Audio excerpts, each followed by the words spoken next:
Good afternoon, everyone. My name is Lauren Lemieux, and I'm with Bundler, and today I'm the track chair for collaboration and training, so lots of familiar faces in here. It's been a great day so far. Today we're all here to learn about infusing virtual worlds with Indigenous Science and Neurodiversity. And on today's panel, we have Julio Gonzalez, Kathleen Cohen, and John Anderson. So I will let them jump in, and we're in for a great treat today, so please join me in welcoming them. Hello, hello. It's really nice. You guys can hear me? Yeah. It's nice to be here. We did this in the panel at 12 o'clock, and I kind of want to just start with this. And I know sometimes people are like, oh, Bod, please, oh goodness, don't make me talk to people. But I just came from Esalen, which is like a human potential workshop, glorious retreat. And one thing that I saw, which was really nice, is taking a moment of Aikido. And anybody, raise of hands, anybody Aikido masters in this room? So what we did was put our hands together and sort of rub them together and feel the energy that's between our hands. So I'm going to ask you guys to do that.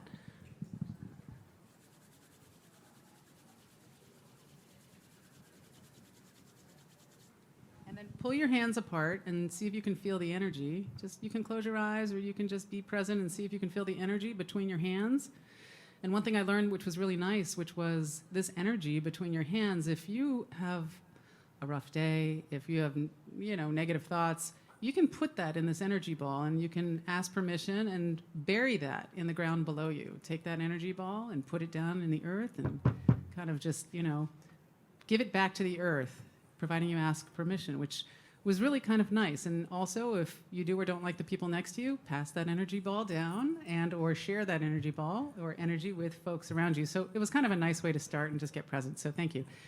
So I'm Kathleen Cohen, and John Anderson and Julio Gonzalez. We're thrilled to be here. So virtual worlds infused with Indigenous science and neurodiversity, and these unlikely fellows together, and why we're here to talk about it. As you can see, John Waterhouse, research scholar, native, should be with us today. And due to COVID, he cannot be. And this is a really tricky thing, because those of us that have worked in disability, or those of us that have worked in communities, there's nothing about us without us. So if we are here to share with you, it's from our own listening and from what we've learned, but by no means it's a reflection of the words from John Waterhouse.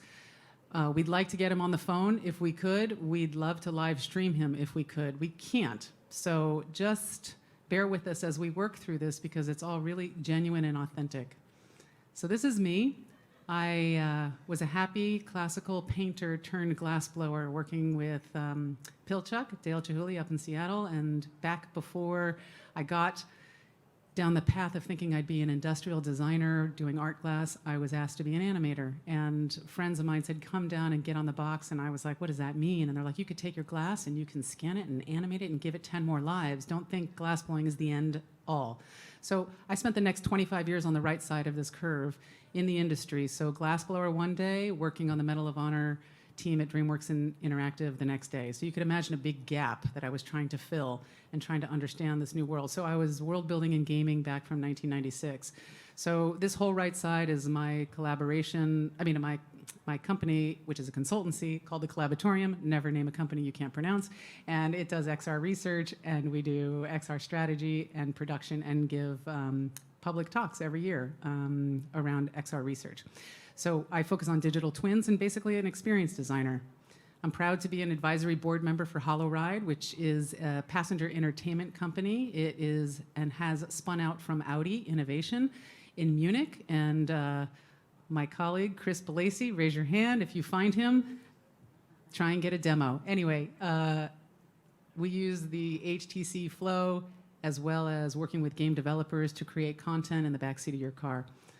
I also am the jury chair and keynote speaker for the Aurea Awards at Europa Park, which is the second largest theme park next to Disneyland Paris. And we're a big AR, XR immersive community. So if you're interested and have products and you want to submit, submissions will be open coming up soon into November. And the event is in January in the southernmost part of Germany by the Swiss-French border in Rust.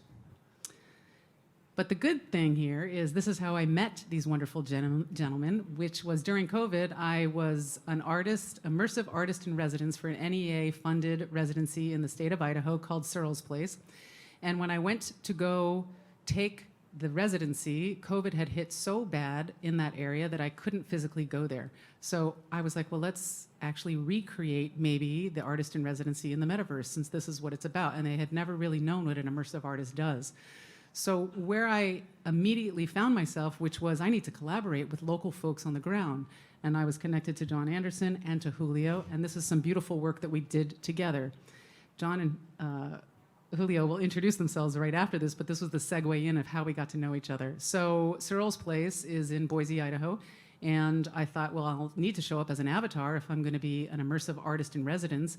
And what I wanted to do was recreate a digital twin of a person in the state or the city that could be a voice as a listening campaign for the mayor. For many reasons, there was no VolCap studio, there was no way to create that we shifted gears and thought, well, let's first just recreate Searles House in the metaverse, and then let's figure out projects that are working in XR spaces. And John and Julio both have been working in Indigenous Science and Neurodiversity, so it became a really amazing journey. It was a phone call to John to say, John, can you get to Searles House since you're there and I'm not, and can you begin to recreate this? So with John's LiDAR ability, went to Searles House, and this unlikely fellowship kind of bonded over Searles Place. So I'm going to just go through this quickly because this was Julio's contribution on creating different portals to Searles Place. And we can go into this later, but this is really how we met and brought folks and workshops of the community, brought folks during the workshop from the community to meet and explain what Searles Place was, what this project was beginning to be, which was having Indigenous Science and Neurodiversity meet inside these spaces. So we called it XR Stories, Nothing About Us Without Us. This is how we met John Waterhouse. And this is an already existing project called Link, which John will talk about. And this is a layer of the metaverse that we created, this experience that Julio created for the neurodiverse community. And Julio, you'll talk about that. So with that, we got some interesting feedback from the community, which was great, and sort of up-leveled Boise in virtual world building with both of these communities. And with that, John Anderson, please. I named him the visionary. He wouldn't say it. Yeah, thanks, Kathleen. I don't think, are you on? Hello? You can have mine. There we go. Well, keep it for me. We'll try this. Thanks, Kathleen. Yeah, she's very, very, very kind, visionary. I'm a professor at the University of Idaho. I'm an architect. 30 years ago, I started my profession through architecture and quickly realized that the world we're going into is going to become virtually mediated more than physically mediated. And flash forward to today, and we can see, even though this is a physically mediated environment, the world has definitely changed. Co-founded and created a program called Virtual Technology and Design, which essentially, I could stay at this slide for a long time, is making the invisible visible. My definition of architecture is the negative space of experience. And with the media that we're dealing with now, it quickly removed materiality, physical space. Experience was more important than the physical form. I still say, as an architect, the most sustainable piece of architecture is the one we never build. It's about the experiences of people, more important than the fabrication of that system. Next slide. And so I've had 30 years of wonderful career in academics and as an architect, if you will, a design theorist, because this wasn't actually applied. The architects have kicked me out of that club a long time ago. They're still very much focused, as they should be, on the physical built environment. But I've done tens of millions of dollars of research looking at decision support systems to help designers understand spaces and places, how to make the invisible visible, as I said already. That actually changes our reality, enhances our reality. I feel every single one of us in a room as an architect and designer able to empower them their own lives, right? It's a service industry. I have a lot of education I can provide to clients, but at the same time, you need the individual to show their own expression of their own world. And so I have worked with literally hundreds of projects over the years, and you can see some of the founding from it. But this has changed. You know, forgive me, this is actually only a few years old, but you can see it's already dated a little bit. That's, you know, every 6 months we say we redefine ourselves. So I'm constantly changing, but this is the studio spaces, right? In the back, you can see the classic green screen. There's a, we call it the time machine. You sit there and we have people go back in time into worlds that you can no longer exhibit, right? And the students, it's highly active. This is the era of convergence and convergent research. I do work with every single college on campus, and we co-create environments together. Started off probably more enterprise-related software. Now it's about open source and community-driven. The fidelity of these worlds will be a little lower than maybe we're accustomed to in a high-end produced environment, but that's because the experience needs to come first. Can you share just a little bit about the work you had already been doing with Link and/or with the neurodiverse community before I came along and commandeered? Yeah, fair enough. Yeah, I've tried to decolonize myself starting easily over 10 years ago. Realized that a lot of the design tools, you know, experience design, if you will, was heavily Western focused and excluding the majority of the world, right? It's time to do a new normal. So digital twinning, you know, in the AEC community, as we're aware, is real. Kathleen's work with digital twinning with the humans became very intriguing.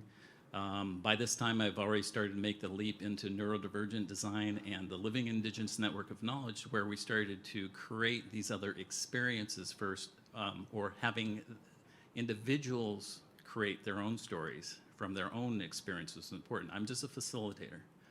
And so when Kathleen called, you know, and she needed a digital twin, it's easy to do the architectural digital twin, but we try to reveal what's more in the community, and that Julio will talk about here soon.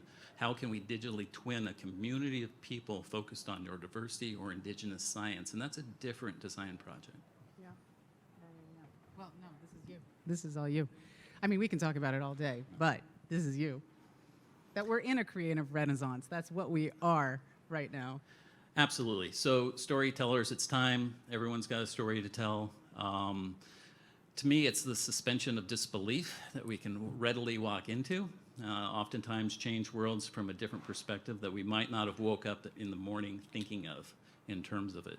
And as we start to look into and we embrace fantasy, we start to bring a new level of reality together. And for storytellers, we're all a part of that story. This is a community story together that needs to be told. So with that, John Waterhouse, who we shared, could not be here physically in the room. We've worked with John leading up to this talk, and we've worked with John obviously since the art residency. And, you know, you've been on site with John. You've been with John to Siberia, so maybe share a little bit about what you know rather than me speaking, because you're closer to John than I am. Yeah, John is a great person. Let's just put it that way. For the last 10 years, I've been traveling the world with John. John's a National Geographic explorer. He has led 70 First Nations. He's canoed the entire length of the Yukon and has captured the spirit of the Yukon and has listened to world leaders around the world. And I really have followed him and his guidance as we have co-evolved the Living Indigenous Network of Knowledge. He's a critical component of this.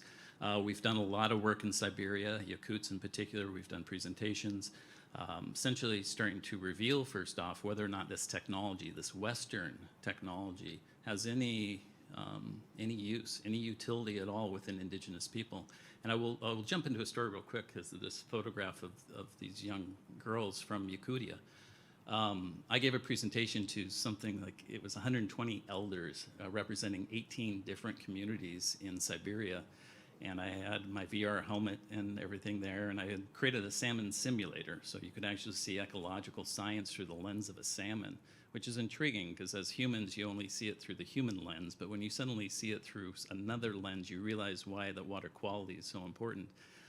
Pretty much showcased my entire life work to these people, and at the end, the elder lady, beautiful, beautiful old woman, said through a translator that I don't understand this. I've talked to all the elders. They don't understand it. We see no role in this in our future. And so I'm crushed, you could imagine, immediately, the harshest critique I've ever had. But she goes, but how can we help you? And we need you with us. And so whatever support you need, we will give it to you. And I'm thinking lost in translation here, or that something's wrong. She goes, because when you gave your presentation, the doors opened and our children walked in. And what the children said, this is about our future, not our, their future, not our future. And that started this legacy with John in particular, because all the elders that we've worked with realize that this is a new world, a new era that they have a voice in. And they need to have that voice there, so they want their children to be telling that voice. So this is John and his wife, Mary. We're going to run through some of the slides.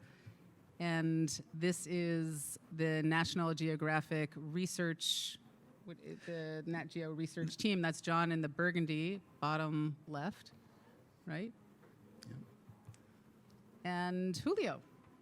Right. Feel Hello, free to everyone. introduce yourself Yeah, a little bit here. Thank you. Yeah. So my name is Julio. I've recently finished getting my master's degree in integrated architecture and design with a focus on neurodiversity, extended reality, and community growth through virtual worlds. And so, on the topic of neurodiversity, just to kind of define for us starting out in this talk, we're seeking to acknowledge and accept the neurological variations among all people. And so, that ranges, it's a wide range of perspectives and beliefs within each individual person. And so looking at the level of representation and advocacy within various communities is vitally important.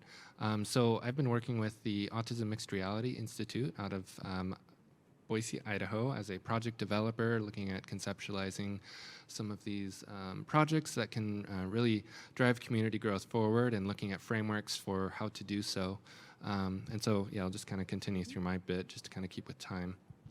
So also as an educator on the side, starting to step away from that due to my graduation, both literally and academically. So with that, having designed various VR simulation tools for various clients, one of which being Global Ties Idaho, who's a global organization focused on cultural exchange, but also, staying in touch with the learners of today and what types of spatial design theory do we need to apply? Are we talking non-diegetic, diegetic, meta, or spatial? I mean, these are 3D user experiences, so if we're looking at the creators, then we need to think about how do they compose their spaces. Specifically with the AXRI, Autism Mixed Reality Institute, I'll touch on a little bit more of these later, but we're looking at various tools for giving the user more control of their environment, light, sound control with spatial interaction, skill building simulators, and so forth.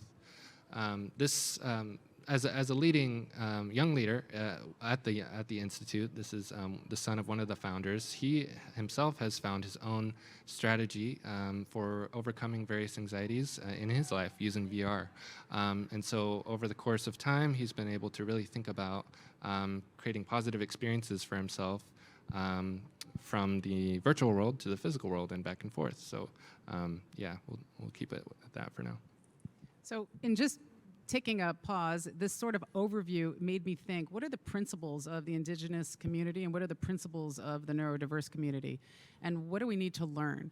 So one of the things that came up is, from the Coeur d'Alene Indigenous peoples, there's a 5-belief system. What I learned from the Autism Mixed Reality Institute is that there's 9 principles. So I just want to share a little bit. John, maybe you can speak to, just in the Coeur d'Alene Reservation alone, the 5 beliefs are not across all Indigenous peoples' communities. There's 547 Indigenous communities in the United States and over 800 in Canada. Those are right numbers, correct? Yeah, correct. Yeah. And these communities are not necessarily all speaking the same beliefs or the same systems. You would think everybody is, but this is my learning. So absolutely, off of what Kathleen's saying, you meet one neurodiverse individual, you've met one neurodiverse individual. Just like if you meet one Indigenous community, you've met one Indigenous community. You cannot put them all in the same box. So with that said, though, I will say I have been blessed to be able to work with the Coeur d'Alene tribe, which is just north of the University of Idaho, and actually University of Idaho exists on the edge of their ancestral lands. And what we've learned are these lenses, I'll speak on this behalf. Everything that you see in the world, their education, are tied to these 5 lenses. What is your membership? What is your scholarship? What is your stewardship? What is your guardianship? And what is your spirituality? That's for each of us to look at each other, right? And it talks about community. And so when you see your world through this lens, you start to realize what your true connection is to reality. So in the same vein, from the neurodiverse community, AXRI, and what Julio has learned, has grown a framework. Absolutely, yeah. So neurodiversity was originally coined by an Australian sociologist by the name of Judy Singer. And so in that direction, I looked in the field of sociology, because what we're talking about here is community growth. And a lot of projects here at the conference and that have been talked about in the past 6 months are community-based platforms. So what does that mean? How do we engage with the community using a technology, software or hardware? Well, there are community capitals that we can look to for disparagements or growth. They're all just variables that go into different areas of a community. So human capital being the amount of people, the natural capital, what is their relationship to their resources around them? Is there a level of influence that is informed by their political capital? Does that affect their financial capital? These all tie together. Built capital is certainly built structures, but virtual capital is the online presence of that community. So really thinking about, okay, if I'm making this tool and this platform, where in a community is it growing, and how can it affect the other community capitals, are questions that we want to ask. Yeah, I thought it was sort of time to say, should we be pulling all of these beliefs and principles into everything that we build? And that's the point. We'll be having this discussion for the next several years. So why Indigenous science in the metaverse? You know, one thing I've learned since the fall, which John and I had the good fortune to speak to a corporation about this very essence, which is object design. So if you're going to take a tree and put a tree in a virtual world, are you just going to do the affordances of that tree? Can you walk around that tree? Can you sit next to that tree? Does that tree give you shade? But if Indigenous science and indigenous peoples were involved in that conversation, they'd say there's 1,500 years behind that red cedar tree. So you should know that that tree represents more things than just the affordances. So at what point are we infusing these objects with indigenous science? So why now? So from John's perspective and John Waterhouse's perspective, John, why don't you share both? Yeah, why now? Like I kind of led off with, media has replaced architecture. You know, the way we communicate, the way we bring together, we now are living in a society of media. I speak on behalf of semantic architecture in particular as an architect. What are the cross-cultural semantics? What is the linguistics? What is, you know, as we go through all the semantics of it, we have to understand the objects through all of these lenses, these layers. Because I will step back a little bit here. You know, in the built environment, we're familiar with it. I can build a building on a physical site and understand who the occupants will be in the small time that they're occupying it. The metaverse is different. We all own that space. We have people that can be invited to that space, but if we're not designing that space for all people, the new inclusivity, then we're not designing these worlds correctly.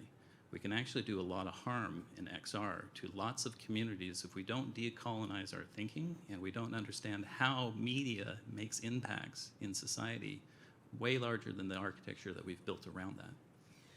One thing I want to add is if you were in the 12 o'clock session that Amy Jupiter and I shared around themed attractions and the principles of themed attractions and how you build something like a Disneyland and how you carry that into virtual worlds, what came up from there was narrative architecture and body telling and storytelling. Body telling like neurodiversity, narrative architecture like semantic architecture that might not include syntax. However, it's interesting to say from all of these communities, we're saying the same thing. There is an embedded design principle that needs to get carried over.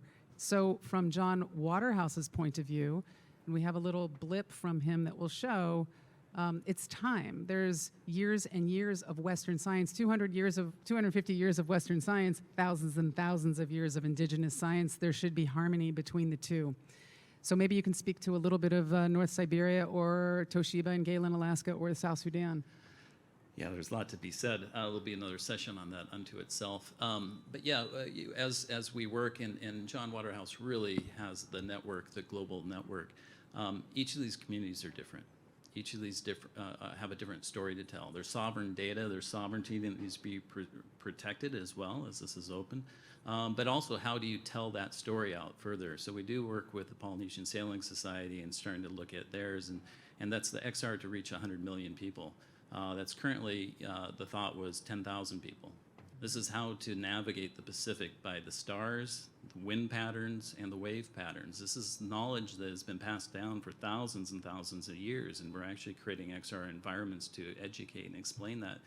And the elder who's the master of this originally was keeping it kind of close, saying it would be great if we could actually, it would start off at 100,000 people. Then it became 1 million. And then a couple weeks ago in our meeting, let's have 100 million people understand this. And so it's really trying to, how can we take something that truly is sacred and profane to individuals and share that so we also can benefit from that lens and benefit from that knowledge. Can you just explain a little bit about LINK, about what the original aim was and where we are now with it? Yeah, so LINK, the Living Indigenous Network of Knowledge, again, started with John Waterhouse over a decade ago. And it's about the loss of connection. And how do we connect groups of people so that we can start to empower each other with our own ways of seeing and knowing. With LINK and the cross-cutting thing with this is most of these communities have actually been, I won't say destroyed, but heavily damaged by the West. Environmentally, so environmental it's environmental injustice. And so when environmental injustice is happening, how do we use these technological tools to actually communicate and bring people together, not separate them? And so LINK is a way of starting to use XR technologies in a multi-user environment to share what's happening in their own reality with each other in a trusted environment where sovereignty can be preserved and then eventually expanded on to the greater good. One thing I learned is, John had said this to me, and we've used this because it's so strong, it's not the things, it's the ings. And I was like, can you tell me a little bit more about that? It's not the thing, it's not the tree we put in the world, it's the ings, it's the convening, it's the conversations, it's the storytelling, it's the families reuniting for years or reconvening around the tree. It's the ings in the Indigenous science community, it's not the things. And so it's a real different design challenge when you think about that. So maybe we can get this to play. Can we get audio on this? I'm going to try and back up. And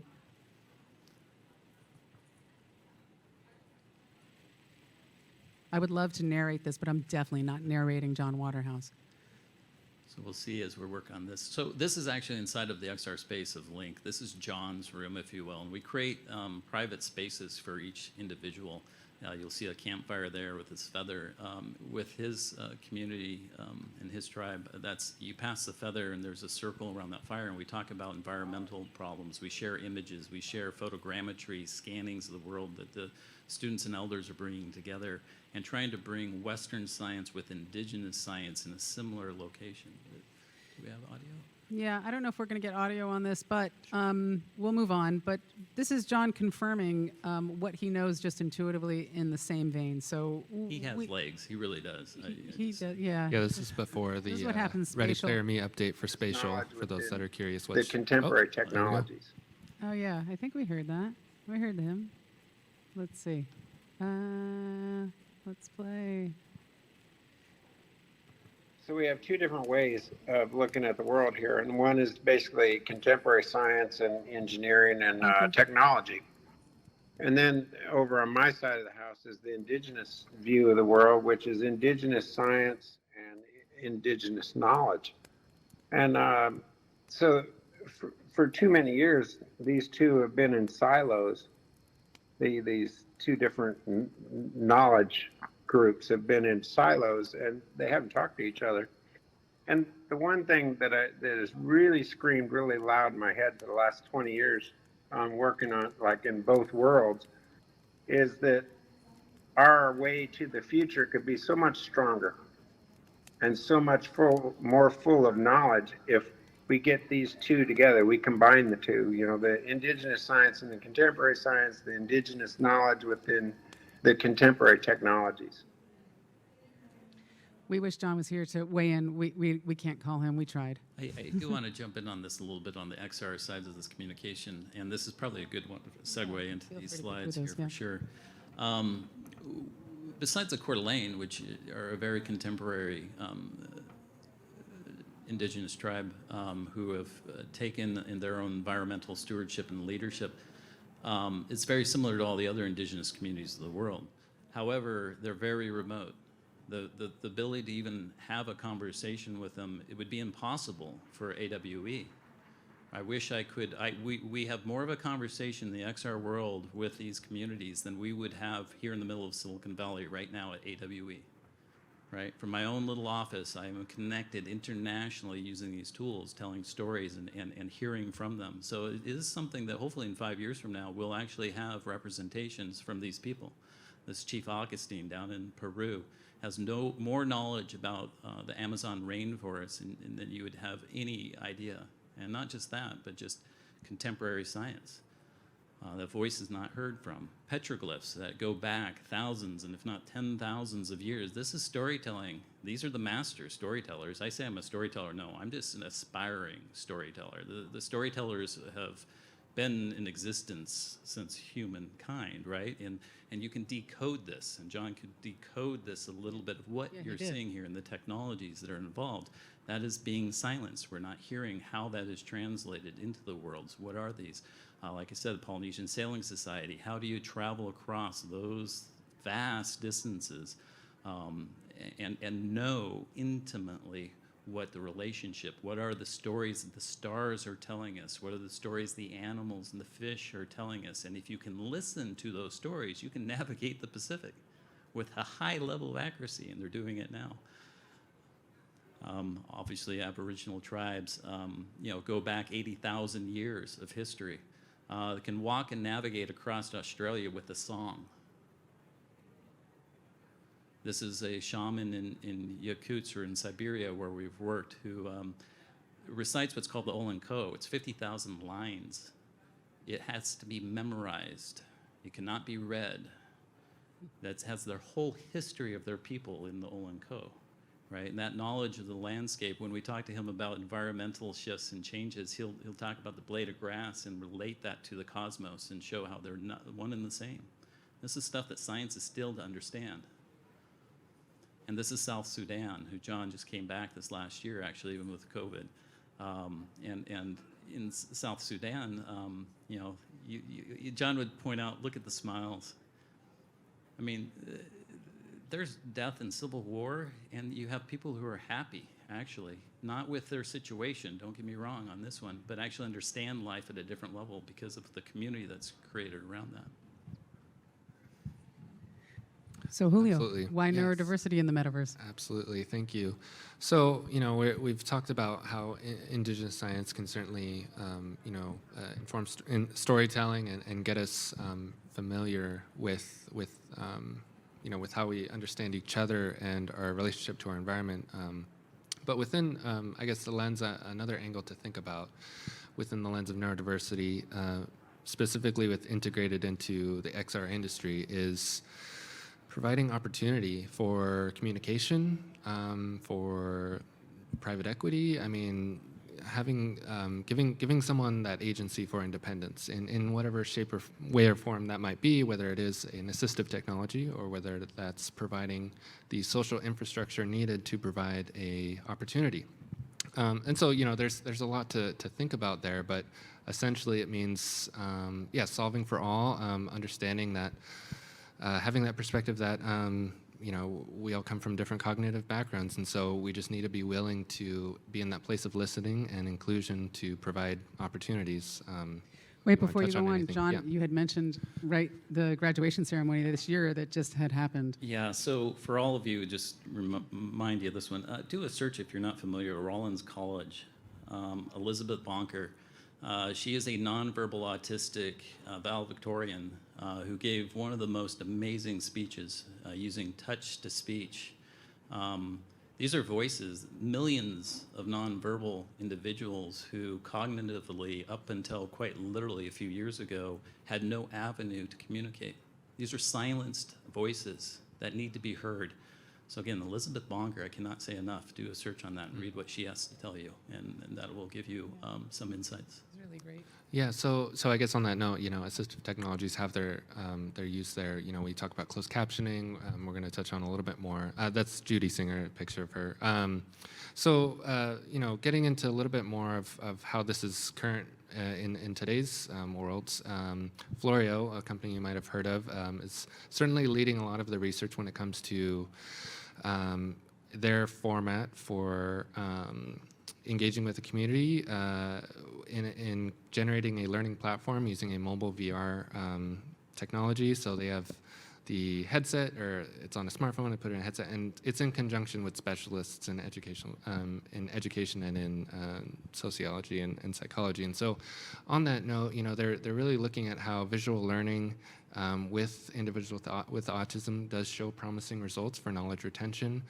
We're putting people in user environments. There's a lot of research worldwide that points to this.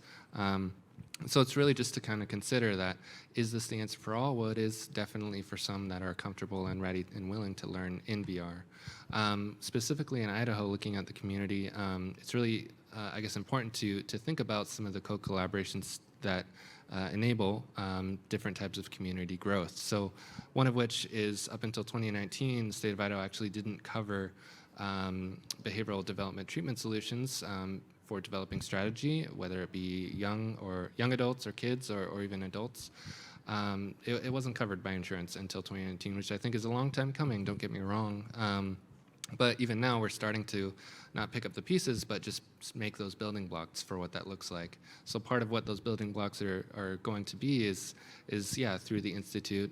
So through our core competencies, we've really grounded ourselves with working with people from within, educational specialists, mental health advocacy, sensory adaptation, as well as AXRI.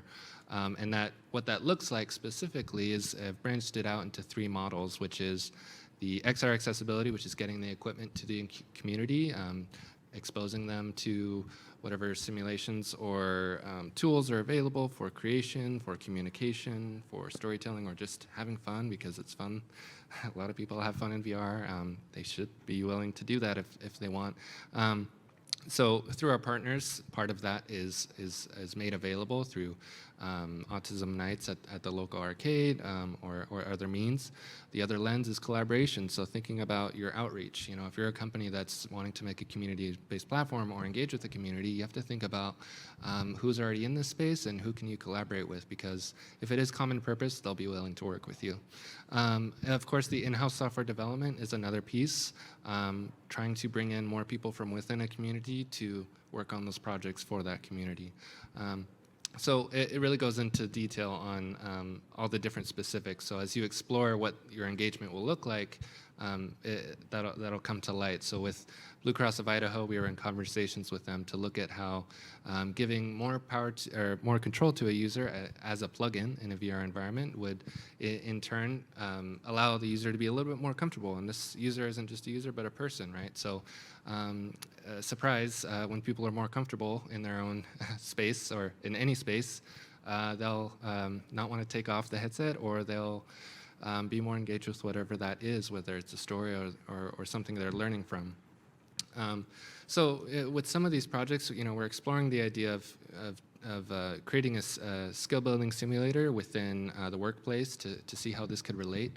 There's a lot of projects out here like this. And so having those conversations is really important, about what exactly the collaboration is doing for the community, or whatever the simulation is, or whatever the project is pointing to. So that wouldn't be possible, like with one of the brands that we are working with, collaborating with. They're ready to have those conversations, but it wouldn't be possible without the social infrastructure. Which means we need someone to facilitate that relationship between someone who is taking this entry-level job skill simulator, while we have employment services on the other side of that interaction. So we need someone to represent them, to advocate for them if they are unable to do so, or just in tandem with them to ensure that, we're understanding each other on the neurodiverse lens. So how can we really, contribute to that reality and make it more of a reality for others to follow. please. Oh, no, I was just Yeah. going to say one of the things that I learned in Teach the Teaching programs is often the teachers are the bottleneck for the students. So in the same vein, if you have social workers who are advocating for folks with neurodiversity, it's the social workers, too, that we have to get in on this conversation and up to speed. I've seen this countless times. Absolutely. Yeah. No, I'm yeah, going to go throw ahead. a quick one in here. I'm also a board member in AXRI, and part of the goal here for this next decade, as Kathleen talked about, is the tool building years here, is how do we, I'm ready for disability and disabled to be extinct as a word. We're talking about enabled, not disabled in the world we're going into, and the tools that we're creating using XR technology should enable, not disable people as we move forward through this. Well, it's also the biggest gift. A design constraint of any kind of disability, not now, now being an ability, is a design constraint to solve. You solve that, you raise the bar for all of us. Absolutely.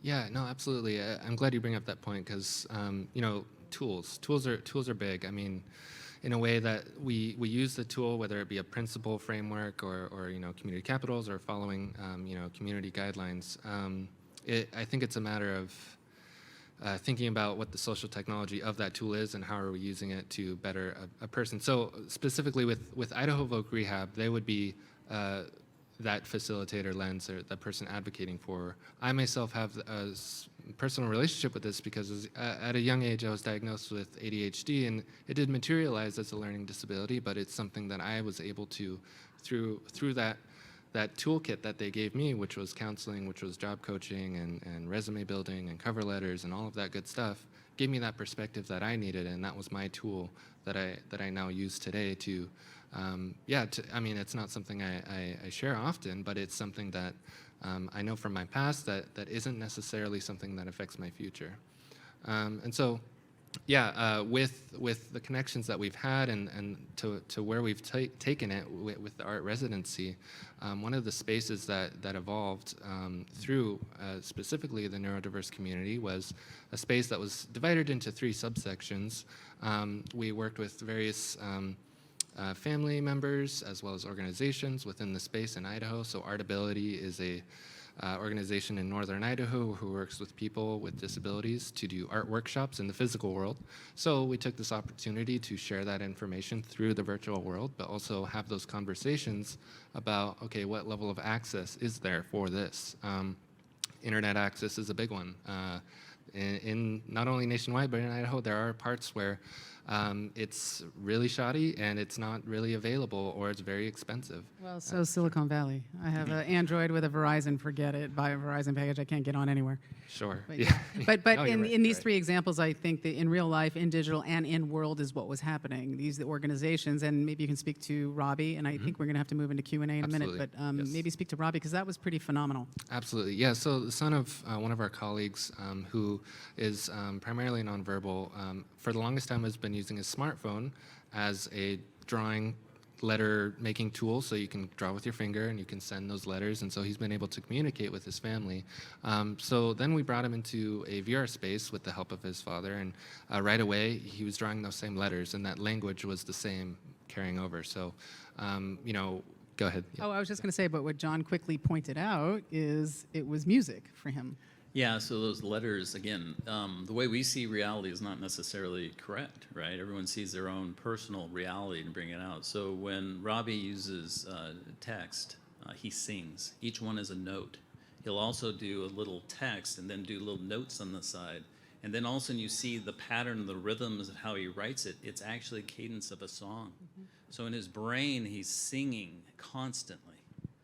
And that's one thing we realized that started to emerge from this is again, that's a cognitive. Well, it was the body telling, being able to watch in real time him, in gear while we were in world, be able to see side by side what was happening in the room while we were next to him with what he was drawing was a pretty phenomenal song. And what he drew was a phenomenal 3D sculpture, but the 3D sculpture said, "I love you" in space. Yeah, we were like, is a tearjerker. My goodness.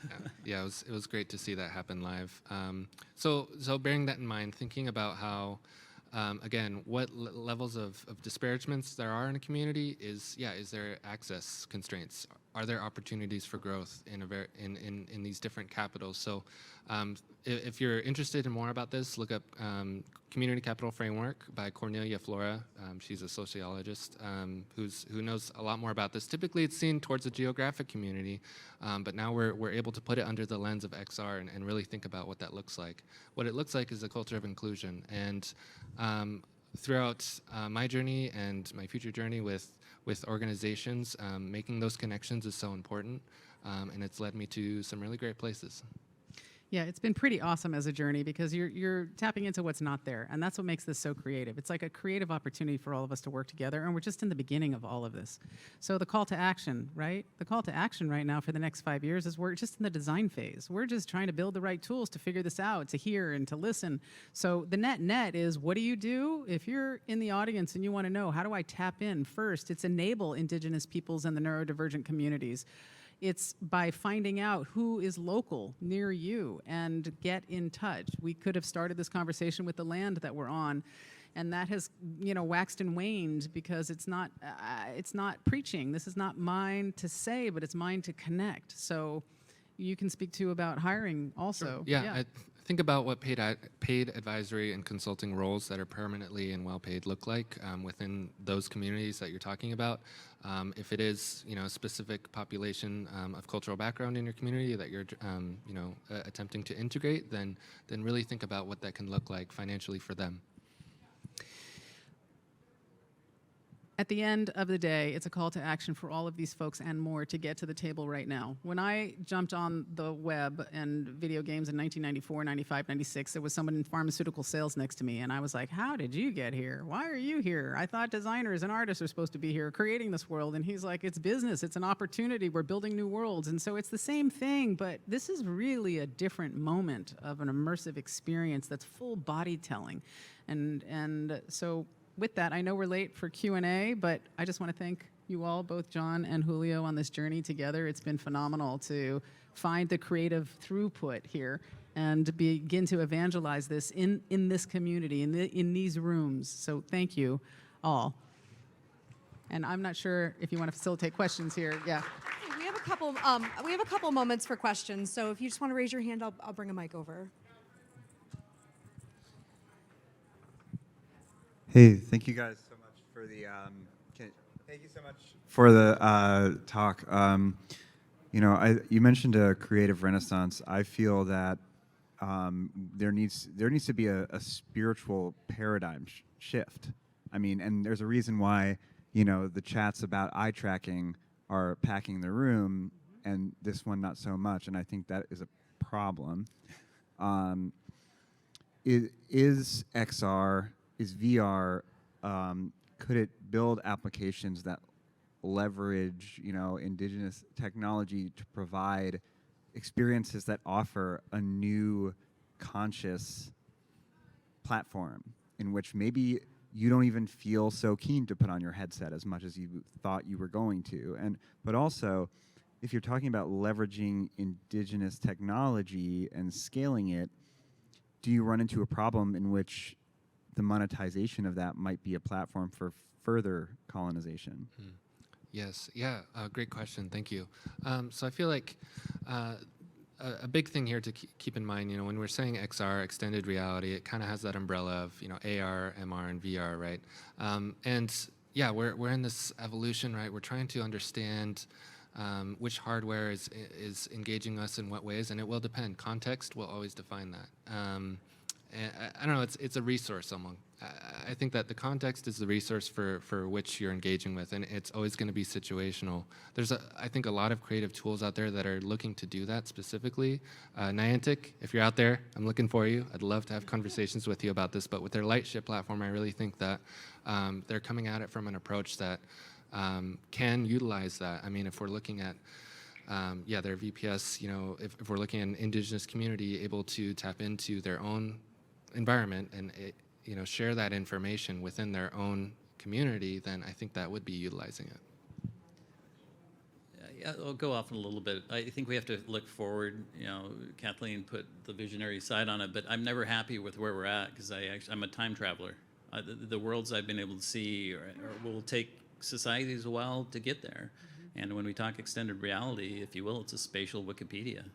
It's an understanding of I can see that tree through my own lens, but suddenly I see it through somebody else's lens. I have empathy. I understand. One of the bigger ones is just in Idaho, we're heavily timber focused. And so most people only see that as linear board feet. They don't see that as family history, lineage, textiles. There's stories there. And so of course there's conflict because we're not even speaking the same language of reality. And I don't want us to separate this into technology. This is reality. And so, yeah, let's create a new reality. I like that you brought up the word consciousness. When I had said I had come from Esalen and they had us write up on the board our vision, I thought, I just want to identify with the consciousness of the metaverse and being conscious, the conscience, forget it. See, clearly, I need to go back to Esalen, but you feel me? Any other questions? Thank you all so much. I appreciate it. We appreciate it. John Waterhouse appreciates it, and look forward to hearing more from us. Thanks so much.